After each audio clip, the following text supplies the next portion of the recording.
Hello everyone and welcome back to the Belgian Beer Brothers channel. Cedric here in Antwerp with yet another beer to review. I'm gonna dive into my Dutch stash again, although we have an Australian edge here because today we are gonna take a look at Bogdike. It's called Aussie Pale Ale, so an Australian pale ale. But it does say Dutch craft beer from the Veenkoloniën, Veendam, all the way up north. Maybe I should tell you guys how I obtained this first.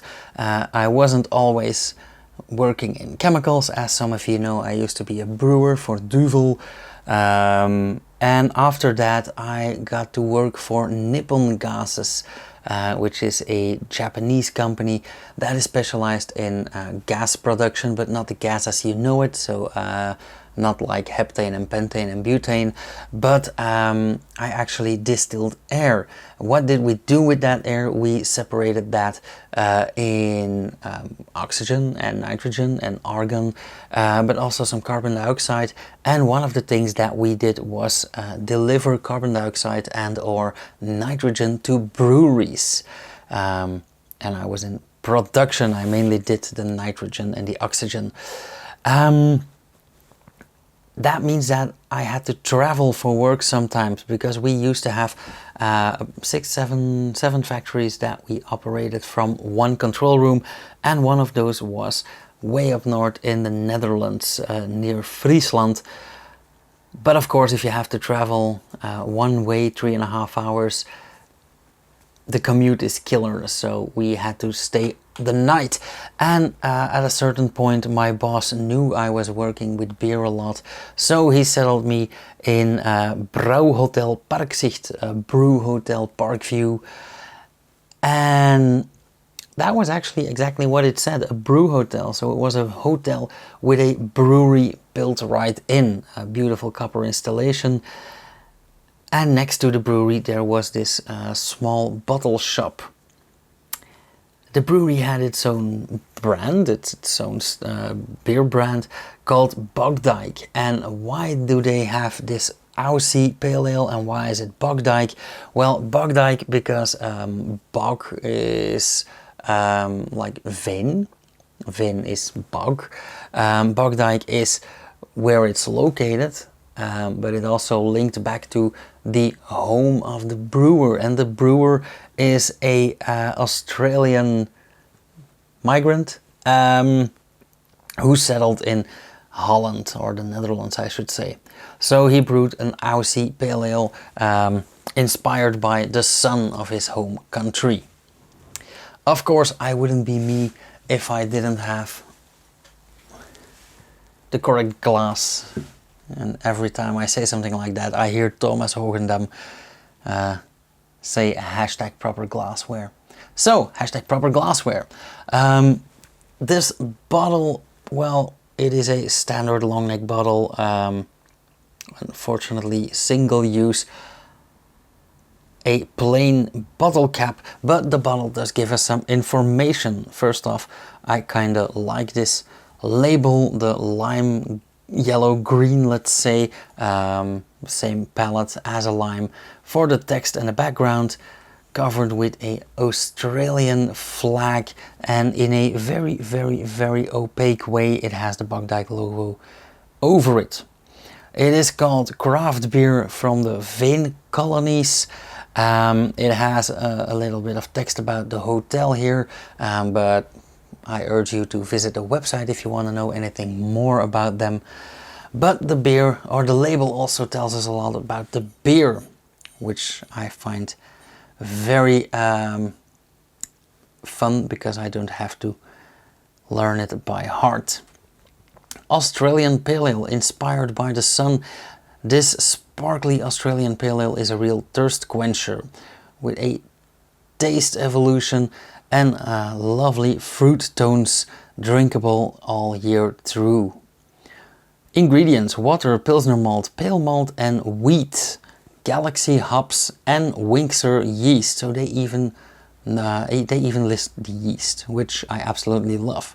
4.8% ABV, 12 Play-Dohs, sounds about right. An EBC of 4, so this should be very pale, very light. And an IBU value of 28, which sounds delicious to me. So without further ado, let's have a taste. Oh, a lot of activity in there. That was a close call.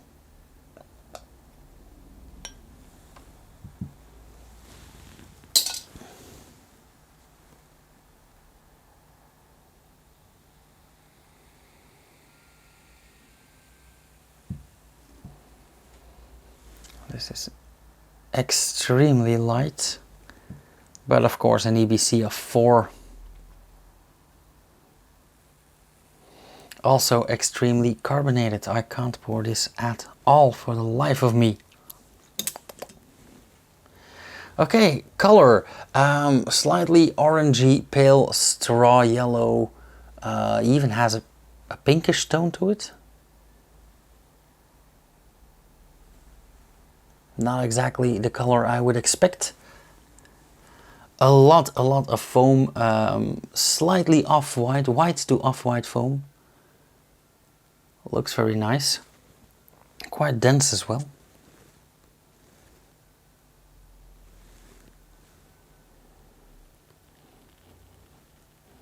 Oh. Yeasty, very yeasty. I think they may have re-fermented this in a bottle and the yeast went into overdrive.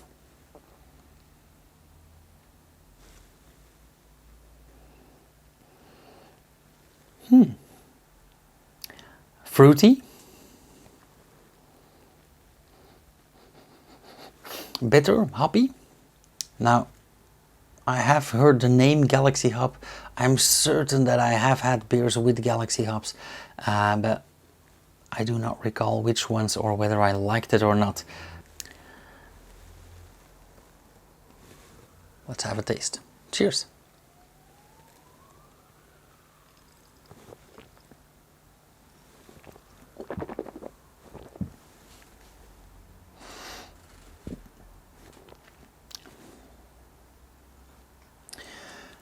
I think everything that we had in the nose is drawn straight through to the flavor.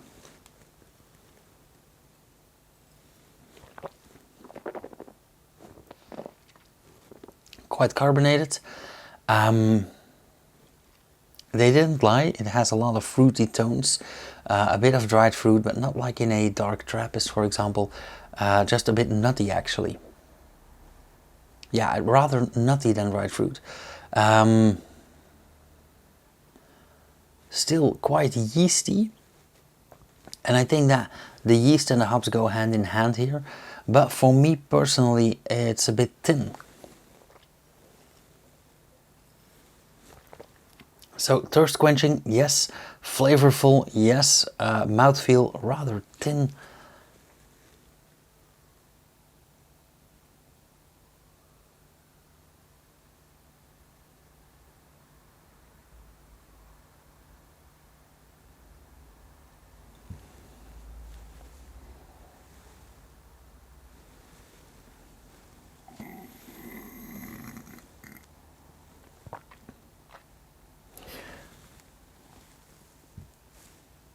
It is slightly hazier now, so let's see in which way that affected the flavor.